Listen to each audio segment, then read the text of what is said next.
Hi ಎಲ್ಲರಿಗೂ ನಮಸ್ಕಾರ, welcome back to our YouTube channel. ನಾವು ಹಿಂದಿನ ತರಗತಿಯಲ್ಲಿ ಈ 30 ಪಾಯಿಂಟ್ಸ್ ಆಗಿತ್ತು, ಈಗ 31ನೇ ನೋಡ್ತಾ ಹೋಗೋಣ. HCl ಮತ್ತೆ HNO3 ಏನಿದೆ, ಇವುಗಳು ಜಲೀಯ ದ್ರಾವಣದಲ್ಲಿ ಆಮ್ಲೀಯ ಗುಣಗಳನ್ನ ಪ್ರದರ್ಶಿಸ್ತವೆ. HCl ಮತ್ತೆ HNO3 ಏನಿದೆ, ಇವು ಅಕ್ವಿಯಸ್ ಸೊಲ್ಯೂಷನ್ ಅಲ್ಲಿ ನಮ್ಗೆ ಏನು ಆಮ್ಲೀಯ ಗುಣಗಳನ್ನ ತೋರಿಸ್ತವೆ. ಆದ್ರೆ ಆಲ್ಕೋಹಾಲ್ ಮತ್ತೆ ಗ್ಲೂಕೋಸ್ ನಂತಹ ಸಂಯುಕ್ತಗಳ ದ್ರಾವಣಗಳು ಏನಿರ್ತವೆ, ಇವು ಆಮ್ಲೀಯ ಗುಣಗಳನ್ನ ಪ್ರದರ್ಶಿಸುವುದಿಲ್ಲ. ಕಾರಣ ಏನು ಅಂತ ನೋಡಿದಾಗ ನೋಡಿ, HCl ಮತ್ತೆ HNO3 ಏನಿರ್ತವೆ, ಇವು ನೀರಿನಲ್ಲಿ ಕರಗಿದಾಗ H3O+ ಅಥವಾ H+ ಅಯಾನ್ಸ್ ಏನಿರುತ್ತೆ ಅವನ್ನ ಉಂಟು ಮಾಡ್ತವೆ. ಓಕೆ, ಆಮ್ಲೀಯ ಗುಣಗಳನ್ನ ಪ್ರದರ್ಶಿಸ್ತವೆ. ಆದ್ರೆ ಆಲ್ಕೋಹಾಲ್ ಮತ್ತೆ ಗ್ಲೂಕೋಸ್ ನಂತಹ ಸಂಯುಕ್ತಗಳು ಏನಿರ್ತವೆ, ಇವು ನೀರಿನಲ್ಲಿ ಕರಗಿ ಅಯಾನ್ಗಳನ್ನ ಉತ್ಪತ್ತಿ ಮಾಡೋದಿಲ್ಲ. ನೀರಿನಲ್ಲಿ ಕರಗಿ ಇವು ಯಾವುದೇ ಅಯಾನ್ಗಳನ್ನ ಉತ್ಪತ್ತಿ ಮಾಡೋದಿಲ್ಲ. ಆದ್ರಿಂದ ಅವು ಆಮ್ಲೀಯ ಗುಣಗಳನ್ನ ಪ್ರದರ್ಶಿಸೋದಿಲ್ಲ. ಕೆಲವು ಹನಿಗಳಷ್ಟು ಕಿತ್ತಳೆ ಹಣ್ಣಿನ ರಸ ಏನಿರುತ್ತೆ, ಅದನ್ನ ಶುದ್ಧ ನೀರಿಗೆ ಸೇರಿಸಿದಾಗ ಏನಾಗುತ್ತೆ, ನೀರಿನ pH ಮೌಲ್ಯ ಬದಲಾಗುತ್ತೆ. ಈ ದ್ರಾವಣಕ್ಕೆ ಮತ್ತೆ ಕೆಲವು ಹನಿಗಳಷ್ಟು ಲಿಂಬೆ ರಸವನ್ನ ಸೇರಿಸಿದಾಗ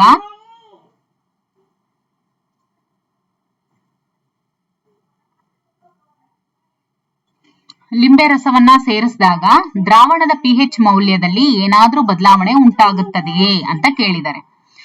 ಓಕೆ, ಅಂದ್ರೆ pH ಮೌಲ್ಯ ಹೇಗೆ ಬದಲಾಗುತ್ತೆ, ಈ ಒಂದು ಕಿತ್ತಳೆ ಡ್ರಾಪ್ಸ್ ಅನ್ನ ಹಾಕಿದಾಗ ಅದೇ ಒಂದು ದ್ರಾವಣಕ್ಕೆ ಮತ್ತೆ ಕೆಲವೊಂದು ಹನಿಗಳಷ್ಟು ಲಿಂಬೆ ರಸವನ್ನ ಸೇರಿಸಿದಾಗ ದ್ರಾವಣದ pH ಮೌಲ್ಯ ಏನಾದ್ರೂ ಬದಲಾವಣೆ ಉಂಟಾಗುತ್ತಾ ಅಂತ ಕೇಳಿದರೆ, ನೋಡಿ ಇಲ್ಲಿ ಕಿತ್ತಳೆ ರಸವನ್ನ ಶುದ್ಧ ನೀರಿಗೆ ಸೇರಿಸಿದಾಗ ಏನಾಗುತ್ತೆ, ನೀರಿನ ಮೌಲ್ಯ ಅಂದ್ರೆ ಏನು pH ಮೌಲ್ಯ ಏನಿರುತ್ತೆ ಅದು ಕಡಿಮೆ ಆಗುತ್ತೆ. ಕಿತ್ತಳೆ ರಸವನ್ನ ಶುದ್ಧ ನೀರಿಗೆ ಸೇರಿಸಿದಾಗ pH ಮೌಲ್ಯ ಕಡಿಮೆ ಆಗುತ್ತೆ. ಓಕೆ, pH ಮೌಲ್ಯ ಇಲ್ಲಿ ಆಮ್ಲೀಯತೆ ಬಗ್ಗೆ ಆಗ್ಲಿ ಪ್ರತ್ಯಾಮ್ಲತೆ ಬಗ್ಗೆ ಆಗಿ ಮಾತಾಡ್ತಾ ಇಲ್ಲ. ಇಲ್ಲಿ ಹೇಳ್ತಾ ಇರೋದೇನು, pH ಮೌಲ್ಯ ಇವಾಗ 1 to 14 ಇರುತ್ತಲ್ವಾ, ಇದು ಅವದ್ದರ ವ್ಯಾಲ್ಯೂ ಕಡಿಮೆ ಆಗುತ್ತೆ ಅಂದ್ರೆ ಏನು, 7 ಇಂದ ಬಿಲೋ ಅಂದ್ರೆ 1 ಬಿಲೋ 7 ಬರುತ್ತೆ. ಈ ದ್ರಾವಣಕ್ಕೆ ಮತ್ತೆ ಕೆಲವು ಹನಿಗಳಷ್ಟು ಲಿಂಬೆ ರಸವನ್ನ ಸೇರಿಸಿದಾಗ H+ ಅಯಾನುಗಳ ಸಾರತೆ ಹೆಚ್ಚುವುದರಿಂದ ದ್ರಾವಣದ pH ಮೌಲ್ಯ ಇನ್ನೂ ಕಡಿಮೆ ಆಗುತ್ತೆ. ಓಕೆ, ಸೊ ಇನ್ನು ಲಿಂಬೆ ರಸವನ್ನ ಮತ್ತೆ ಸೇರಿಸಿದಾಗ ಆಲ್ರೆಡಿ ಕಡಿಮೆ ಆಗಿರುತ್ತೆ, ಇನ್ನೂ ಕಡಿಮೆ ಆಗುತ್ತೆ. ಯಾಕೆಂದ್ರೆ ಈ H+ ಅಯಾನುಗಳ ಸಾರತೆ ಹೆಚ್ಚಾಗೋದ್ರಿಂದ ಲಿಂಬೆ ರಸದಲ್ಲಿ ಈ ಅಸಿಡಿಟಿ ಅಂದ್ರೆ ಆಸಿಡ್ ಕಂಟೆಂಟ್ ಜಾಸ್ತಿ ಇರುತ್ತೆ, ಮೀನ್ಸ್ H+ ಅಯಾನ್ಗಳ ಸಾರತೆ ಹೆಚ್ಚಾಗಿರುತ್ತೆ. ಸೊ ದ್ರಾವಣದ pH ಮೌಲ್ಯ ಇನ್ನೂ ಕಡಿಮೆ ಆಗುತ್ತೆ. ಓಕೆ, P ಮತ್ತು Q ಎಂಬ ಎರಡು ದ್ರಾವಣಗಳನ್ನ ಸಾರ್ವತ್ರಿಕ ಸೂಚಕದೊಂದಿಗೆ ಪರೀಕ್ಷಿಸಲಾಗಿದೆ. P ದ್ರಾವಣವು ಕೆಂಪು ಬಣ್ಣಕ್ಕೆ ತಿರುಗುತ್ತೆ, ಆದ್ರೆ Q ದ್ರಾವಣವು ಕಿತ್ತಳೆ ಬಣ್ಣಕ್ಕೆ ತಿರುಗುತ್ತೆ. ಓಕೆ, ನೋಡಿ ಈ P ಮತ್ತೆ Q ಅನ್ನುವಂಥದ್ದು ಏನಿದೆ, ಎರಡು ದ್ರಾವಣಗಳನ್ನ ಸಾರ್ವತ್ರಿಕ ಸೂಚಕದೊಂದಿಗೆ ಪರೀಕ್ಷಿಸಲಾಗಿದೆ, ಅಂದ್ರೆ ಯೂನಿವರ್ಸಲ್ ಇಂಡಿಕೇಟರ್ ನಿಂದ ಪರೀಕ್ಷಿಸಲಾಗಿದೆ. ಸೊ P ದ್ರಾವಣವು ಕೆಂಪು ಬಣ್ಣಕ್ಕೆ ತಿರುಗುತ್ತೆ. ಈಗ P ಏನಿರುತ್ತಲ್ವಾ ಇದು ರೆಡ್ ಬಣ್ಣಕ್ಕೆ ತಿರುಗುತ್ತೆ, Q ಏನಿದೆ ಇದು ಕಿತ್ತಳೆ ಬಣ್ಣಕ್ಕೆ ತಿರುಗುತ್ತೆ. ಯಾವ ದ್ರಾವಣವು ಹೆಚ್ಚು ಆಮ್ಲೀಯವಾಗಿದೆ, ಹೆಚ್ಚು pH ಮೌಲ್ಯ ಹೊಂದಿದೆ ಅಂತ ಕೇಳಿದರೆ, ನೋಡಿ ಹೆಚ್ಚು ಆಮ್ಲೀಯತೆ ಇರುವಂತಹ ಒಂದು ದ್ರಾವಣ ಯಾವುದು, ದಟ್ ಈಸ್ ಕೆಂಪು ಬಣ್ಣಕ್ಕೆ ಇದೆ ಅಂತ ಅಂದ್ರೆ ಅಲ್ಲಿ ಆಸಿಡ್ ಕಂಟೆಂಟ್ ಜಾಸ್ತಿ ಇರುತ್ತೆ. ಸೊ ಕೆಂಪು ಬಣ್ಣಕ್ಕೆ ತಿರುಗಿರುವಂತಹ P ದ್ರಾವಣ ಆಮ್ಲೀಯತೆ ಏನಿರುತ್ತೆ ಅದು ಹೆಚ್ಚಾಗಿರುತ್ತೆ. ಇನ್ನು ಹೆಚ್ಚು pH ಮೌಲ್ಯ ಹೊಂದಿರುವಂತಹ ದ್ರಾವಣ ಯಾವುದು, ಕಿತ್ತಳೆ ಬಣ್ಣ. ಓಕೆ, ಕಂಪೇರ್ ಟು ಕೆಂಪು ಬಣ್ಣ, ಕಿತ್ತಳೆ ಬಣ್ಣ pH ಮೌಲ್ಯ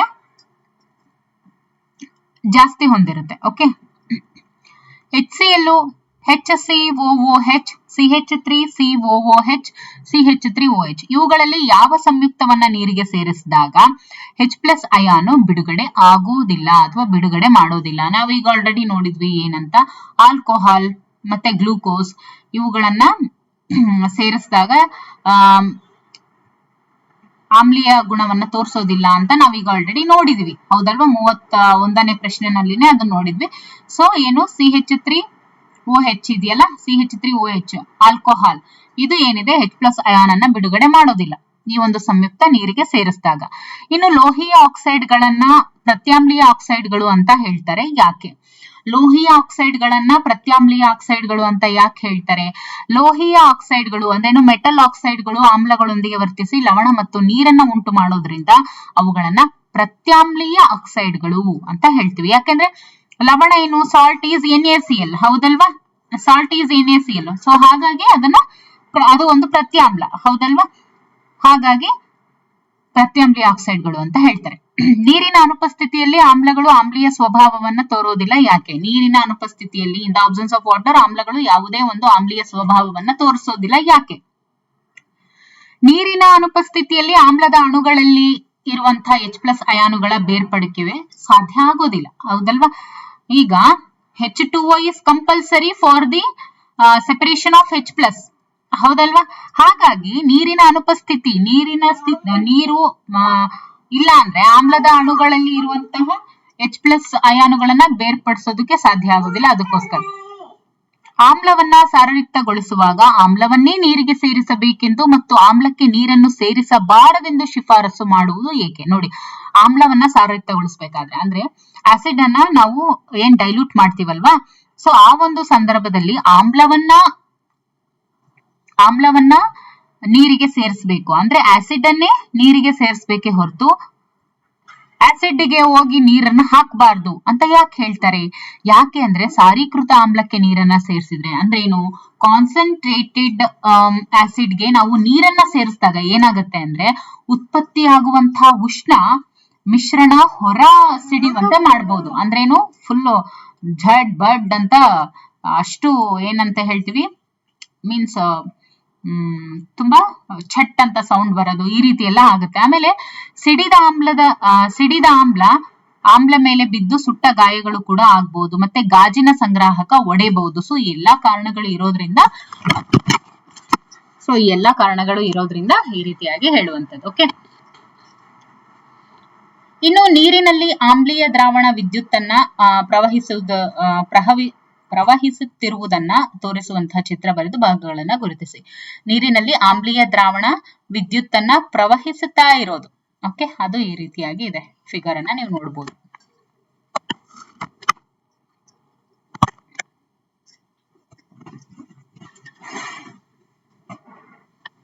ಇನ್ನು 39ನೇದು ನೋಡಿ, ಈ ರಾಸಾಯನಿಕ ಕ್ರಿಯೆಗಳ ಸರಿದೂಗಿಸಿದ ಸಮೀಕರಣಗಳನ್ನ ಬರೆಯಿರಿ ಅಂತ ಇದೆ.